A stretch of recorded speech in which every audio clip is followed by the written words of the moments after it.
I fell in love with climbing. सुखको कुरा पछि गरौँला, दुःखकै कुरा गरौँ। हाम्रो दाजुभाइ बाहेक अरू बल्ने कोही छैन 8000 मिटरमा।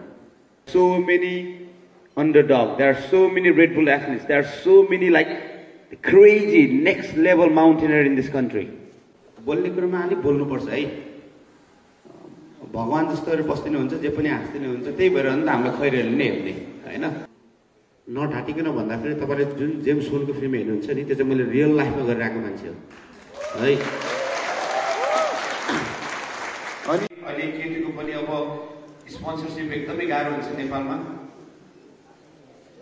त्यसको बाहेक पनि उहाँका आफ्नो टिम मेम्बर्समा पनि अब एकजनाले ट्रिप क्यान्सल गर्दा फेरि अरू टिम मेम्बर्समा जेपडी आउने कथादेखि लिएर धेरै छ है। तै पनि वी आर हियर टुडे है। त्यसले गर्दाखेरि म मिगमाजीलाई आई रेस्पेक्ट हिम बिकज उहाँको र हाम्रो भिजन एउटै थियो, नेपालको लागि केही गर्ने हैन। And that's why we team up. अब अर्को छ मेरो मिगमा डेभिड। मिगमा डेभिडलाई आई थिङ्क सबैले चिन्नुहुन्छ होला। ऊ अहिले चाहिँ वर्ल्डको youngest guy to climb all the 14 peak है।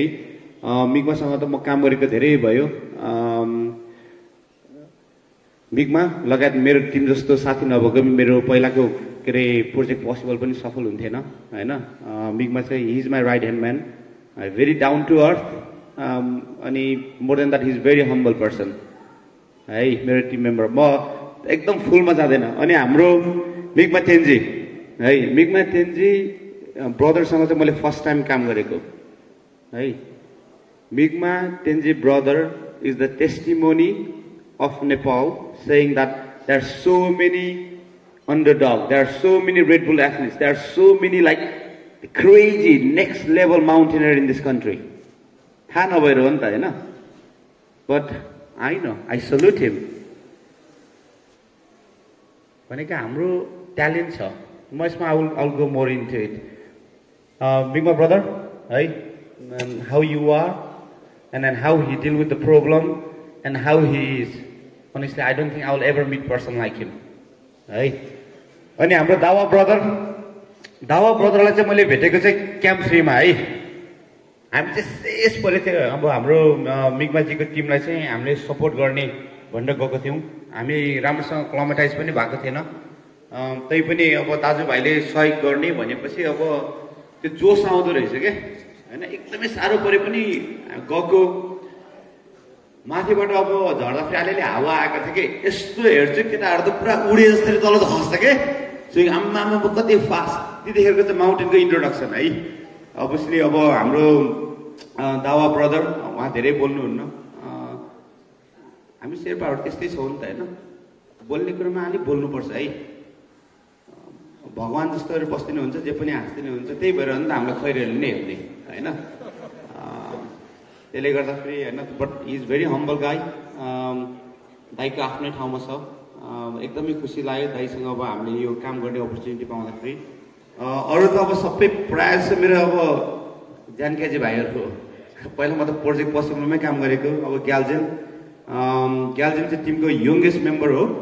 अनि उसले चाहिँ मिगमा डेभिडको रेकर्ड होपफुली यो वर्ष ब्रेक गर्छ होला। अनि मिगमा डेभिडको रेकर्ड ब्रेक गर्नको लागि मिगमा डेभिड मैले नै सहयोग गर्दैछ है उसलाई। मेरो आफ्नै भाइ हो है। अनि हाम्रो किली ब्रदर र हाम्रो दावा ब्रदर अनि मिगमा तिनजना चाहिँ मैले माथि क्याम्प 3 मा भेटेको।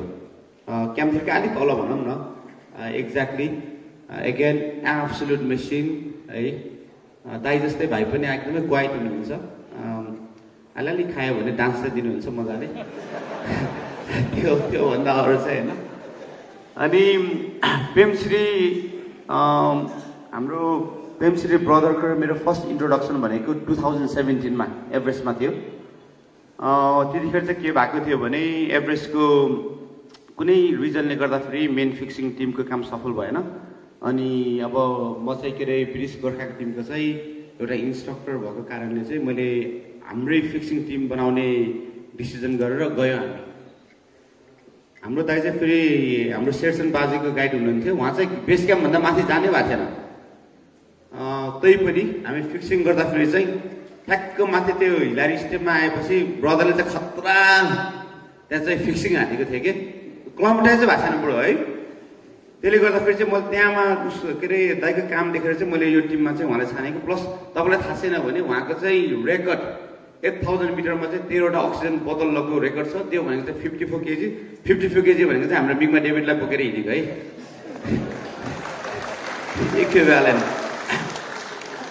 अब अनि त्यो भयो हाम्रो प्रेमछिरी दाइ। अनि हाम्रो दावा ब्रदर मान्छे हेर्ने कस्तो ह्यान्डसम छ होइन। तर दावासँग मैले काम गरेको मेरो फर्स्ट टाइम हो। दावा भाइलाई चाहिँ अब मलाई इन्ट्रोडक्सन गर्ने प्रेमछिरी, किनभने हाम्रो दावा ब्रदर र प्रेमछिरी चाहिँ एकैचोटि international mountain guide course pass गर्नुभएको रहेछ। त्यसले गर्दाखेरि चाहिँ अनि भाइ चाहिँ हाम्रो टिममा त्यसरी आयो भनौँ न। त्यो हाम्रो टिमको छोटो इन्ट्रोडक्सन मैले खासै दिन जरुरी थिएन। तैपनि अब मैले हल्का चिलाउट तालले इन्फर्मल तालले रमाइलो तालले इन्ट्रोडक्सन दिए जस्तो लाग्छ। आई थिङ्क यसपछि मलाई फेरि 2-4 शब्द बोल भन्ने हुन्छ होला भाइले। त्यसले गर्दाखेरि जुन कुरा मैले अझैसम्म गरेको छु त्यो बाहेक छुट्टै कुरा गरौँ न होइन।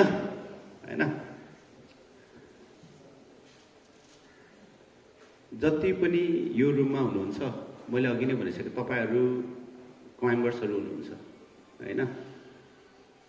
जुन हिसाबले म अनि हाम्रो मिगमाजीले हामीले काम गर्यौँ त्यो भनेको एउटा चाहिँ ठुलो पिक्चर त छोडिदिउँ है, ठुल्ठुलो कुरा नगरौँ आज है। मिगमाजी र म भनेको चाहिँ पहिला गर्दाखेरि मैले मिगमाजी भनेर यसो यसो गर्छ भन्ने सुनेको थिएँ। तर उहाँकै यसो त कम्पिटिसन हो, अब को पहिला चढ्ने भन्ने कुरा आउँछ नि त होइन। त्यो फ्याक्ट कुरा हो है। तर हामी उहाँ गएर भेटेपछि के थियो भने दाजुभाइको मन चाहिँ के थियो भने देशको लागि के गर्ने है। अनि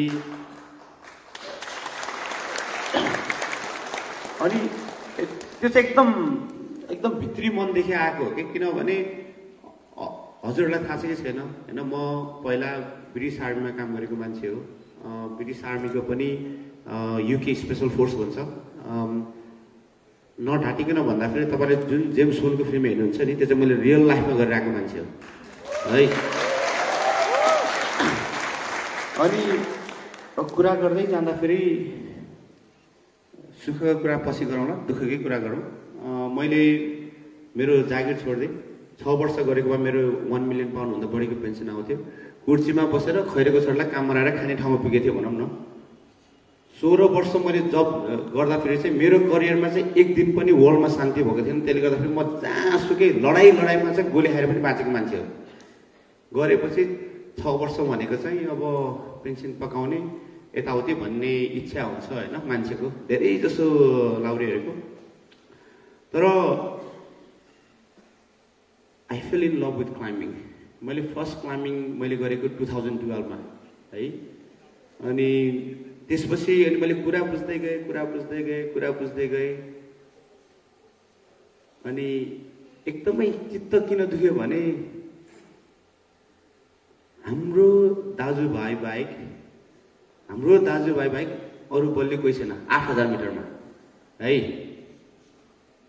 यस्तो गर्छ खैरेको सबैको यत्रो भारी बोकेर बाटो बनाएर अनेक गरेर चलाउँछ। भरे खैरे जान्छ आफ्नो देशमा, प्रेजेन्टेसन सुरु भयो, यताउति भयो। हाम्रो दाजुभाइको नाम कहिले पनि छैन के है। अनि मलाई एकदमै चित्त दुखिरहेको थियो। अनि त्यसले गर्दाखेरि चाहिँ मैले चाहिँ मेरो मेन रिजन एउटा त्यही थियो है। फोन साइलेन्टमा राख्न नगर्नु है। अनि त्यसपछि मैले चाहिँ जब छोड्ने मैले निदो गरेँ। अनि त्योभन्दा अगाडि मेरो पनि 3टा वर्ल्ड रेकर्ड थियो। एभरेस्ट रोसे मकालु के अरे 3 दिनमा चढेको थिएँ। अनेक काम गरेको थिएँ। तर त्यतिखेर फेसबुक पनि मेरो थिएन, इन्स्टाग्राम पनि थिएन। म अन्डर कभरमा भएको कारणले मान्छेलाई कसैले पनि चिनेको थिएन। अनि यो प्रोजेक्ट पोसिबलको ठुलो भएको कारणले गर्दाखेरि चाहिँ मैले मेरो घर बेचेर अनेक गर्दा पनि पैसा पुगेन। अनि मैले हामी नेपाली हो, हामीलाई पैसा माग्नै मन लाग्दैन के, कसैलाई माग्नु मन लाग्दैन नि त। अनि मैले माग्नै पर्ने भयो। अनि गर्दाखेरि यो गोफन्मी यताउति सुरु भयो है। क्याम्पेन एकदम सुरु भयो। पछि यसको बारेमा तपाईँले फिल्म हेर्नु होला, तपाईँलाई एकदम थाहा हुन्छ मलाई कति मेन्टल स्ट्रेस पऱ्यो, म कति कति आँखाबाट आँसु आयो। म भनेको चाहिँ म रुँदैन, म त्यस्तो गर्दैन कि, कति दुःख गरेँ मलाई थाहा छ। अनि एउटा म यस्तै नेपालको हाम्रो साथीभाइको इभेन्टमा गएको थिएँ। हाम्रो नेपालमा ब्रिटिश आर्मीहरू थुप्रै हुनुहुन्छ। अनि सोच्दै नसोच्दैन बोलिदिन्छौँ क्या हामी। अब धेरै पैसा पनि दिने होइन, 10 पाउन्ड 20 पाउन्ड हो, 5 पाउन्ड। के भनिदिनु भयो भने त्यसले हिमाल चढ्ने, त्यसको आफ्नो पर्सनल गोलको लागि चढ्ने, हामी चाहिँ किन पैसा तिर्ने भन्दै क्या। मलाई मेरो आँखाबाट आँसु आयो त्यतिखेर। तर मैले मेरो आफ्नो पर्सनल इगो, मेरो पर्सनल आफ्नो प्राइडलाई मैले छोडेर मैले के भने मैले यो प्रोजेक्ट गर्न खोजेको मेरो आफ्नै रिजन छ। मान्छेले देखेको छैन नि त भने मैले आफ्नो त्यो इगो घमण्डीलाई छोडेर मैले स्टिल कन्टिन्यू गरेँ। अनि कति मान्छेले भन्छ नि त होइन यार, महिनाको मैले 6 लाख जागिर छोडेर मैले यत्रो पेन्सन गरेर पक्का मानिने काम। यो कि स्पेसल फोर्स भनेको 200 को वर्षमा पहिलो एसपिएसमा पास गर्ने पहिलो नेपालीमा थिएँ। त्यो त मान्छेले नकिनेर गर्न पाउने जब हो, नचाहेर गर्नुपर्ने जब हो। त्यो त you have to be good enough. मैले भन्न खोजेको यो ठाउँमा जुन ठाउँमा आज आइयो, जुन भिजनले, यसको पछाडि मेहनत धेरै छ, यसको पछाडि सेक्रिफाइस धेरै छ। मन दिन्छ, म पनि मान्छे हो नि त होइन। अब अहिले काहीँ कस्तो हुन्छ भने हामी सबै यहाँ दाजुभाइहरू छ, हामी सबैको कसैको ट्राभल कम्पनी देखेर गाइडिङ कम्पनी छ। हामीले कहिले कहिले के गर्छौँ भने अर्को दाजुभाइलाई सानो बनाएर उसलाई नराम्रो बनाएर आफू राम्रो बन्न खोज्छौँ क्या। फ्याक्ट कुरा है। कहिले कहिले यो मान्छे नराम्रो, यो नराम्रो भनेर आफू राम्रो, त्यस्तो गर्न जरुरी छैन क्या है। हामी भनेको चाहिँ एउटा मिल्नुपर्छ। हामीसँग कम्पिटिसन गर्ने, हामीलाई हेप्ने, हामीलाई मान्छे नगर्ने, हामी बाहेक अरू धेरै बुद्धिजीवी मान्छेहरू छन्। अब हामी मिलेन भने कसरी बाहिरसँग गर्न सकिन्छ त है। अब कुरा आयो अब केटुको, म त केटु जाने प्लानै गरेको थिएन। मिगमाहरूसँग के अरे मैले सिधै भन्थेँ डेभिडहरूसँग, मेरो भाइ योचोटि गयो भने स्पोन्सरसिपबाट आएको पैसा सबै खर्च हुन्छ।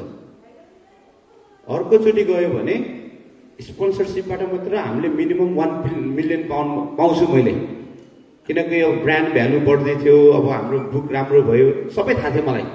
तर यस्तो न्युज हेरेको है,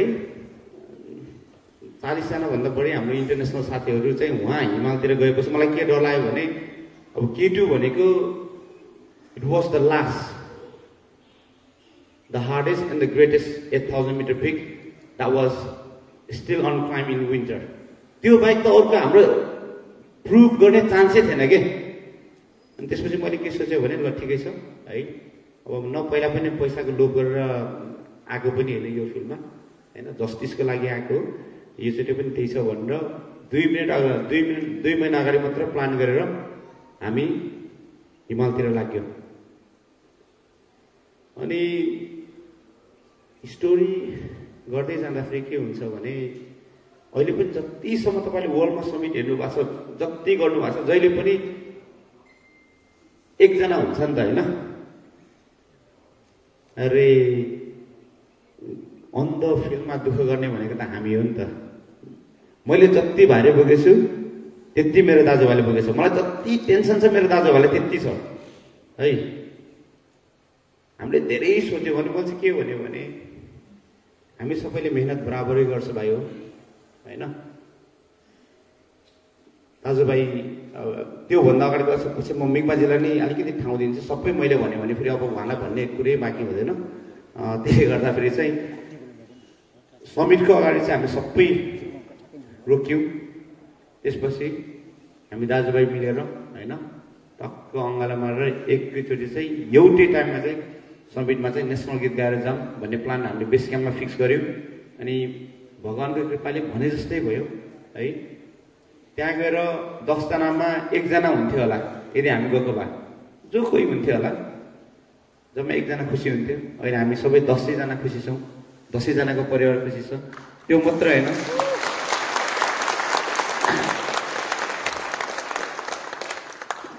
यो भन्न खोजेको के हो भने सबैको आफ्नो सोच हुन्छ है। हामी जन्म्यो मर्ने पनि ग्यारेन्टी हो होइन। कहिले के भन्छ भने हामी तेरो मेरो यो भनेर हामी त्यो सानो अल्झिन्छौँ क्या। तर जुन हाम्रो K2 मिसन भनेको चाहिँ हाम्रो पर्सनल ग्लोरी है, आफ्नो सेल्फ ग्लोरी, आफ्नो सेल्फिसनेस भन्दा एकदमै ठुलो थियो। यदि त्यो चाहिँ भित्र मनदेखि आफ्नो पर्पस त्यो ठुलो त्यो बिगड नभएको भए आज हामी यो ठाउँमा यो म्यानरले यो स्टाइलले यो काम गर्नै सक्दैन है।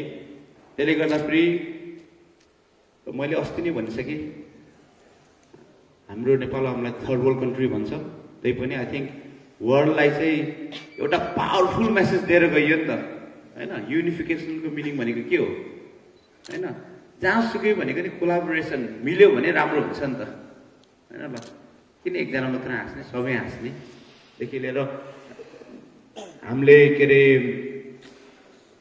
यस्तो पेन्डेमिकको सिचुएसनमा मान्छेको के अरे हुन त नेपालमा कोभिड भएको र नभएको एउटै जस्तो गरेका छौँ होइन। तर बाहिरहरू मान्छेहरू कति सिरियस छ, त्यसमा चाहिँ हामीले वर्ल्डलाई एउटा के अरे पोजिटिभ एउटा के अरे होपको मेसेज दिन सक्यौँ होइन। I think that's great. अनि सबभन्दा बिगेस्ट थिङ चाहिँ हाम्रो नेपाली क्लाइम्बिङ कम्युनिटीलाई चाहिँ जस्टिस दिन सक्यौँ, त्यसमा हामी सबै टिम मेम्बर रियली प्राउड छौँ। धन्यवाद।